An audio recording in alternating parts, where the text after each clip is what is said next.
Hello friends, कैसे हैं आप लोग। आई होप अच्छे होंगे और अच्छे से पढ़ाई भी कर रहे होंगे।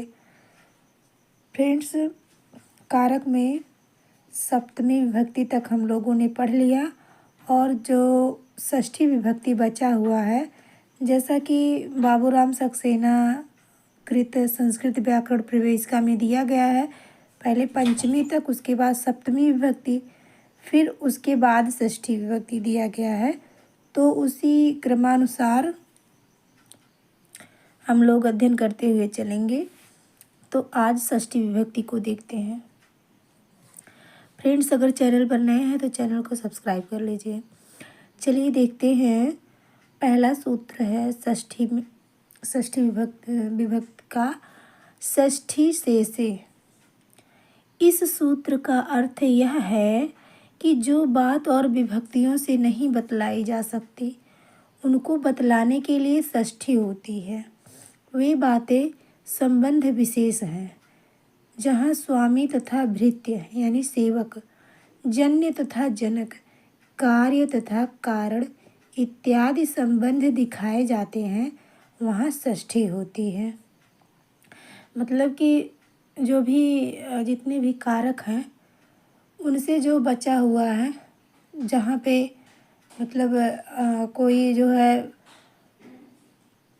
उनसे जो बचा हुआ है, जहाँ संबंध बताना है, तो वहाँ पे षष्ठी विभक्ति लगेगी।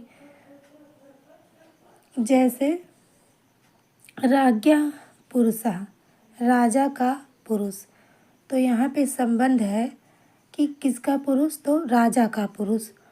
तो यहाँ पे और कोई विभक्ति का प्रयोग नहीं किया जा सकता, तो यहाँ पे षष्ठी विभक्ति लगेगी। यहाँ पर राजा स्वामी है, पुरुष भृत्य है।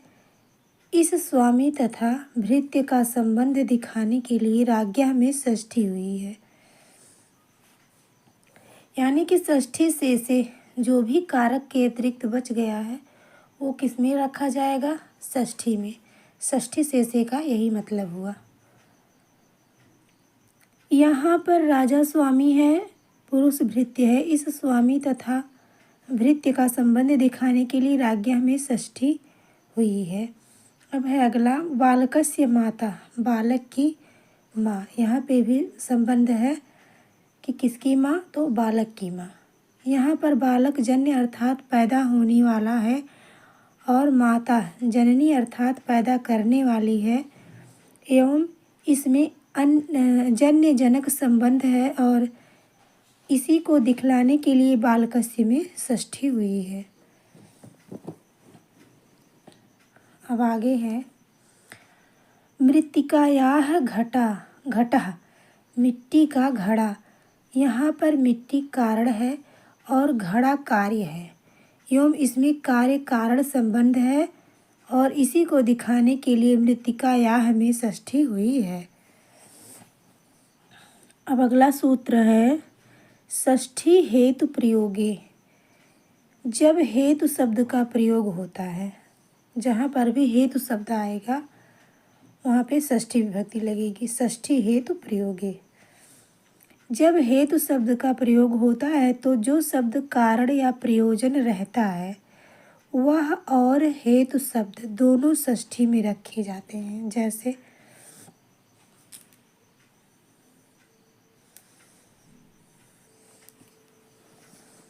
जैसे अन्नस्य हेतोः वसति, वह अन्न के वास्ते रहता है, अर्थात अन्न पाने के प्रयोजन से रहता है।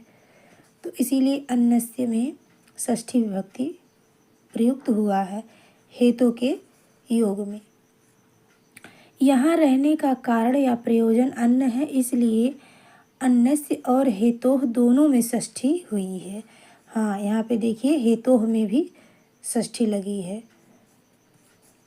अध्ययनस्य हेतोः काश्याम तिष्ठति, अध्ययन के लिए काशी में टिका है।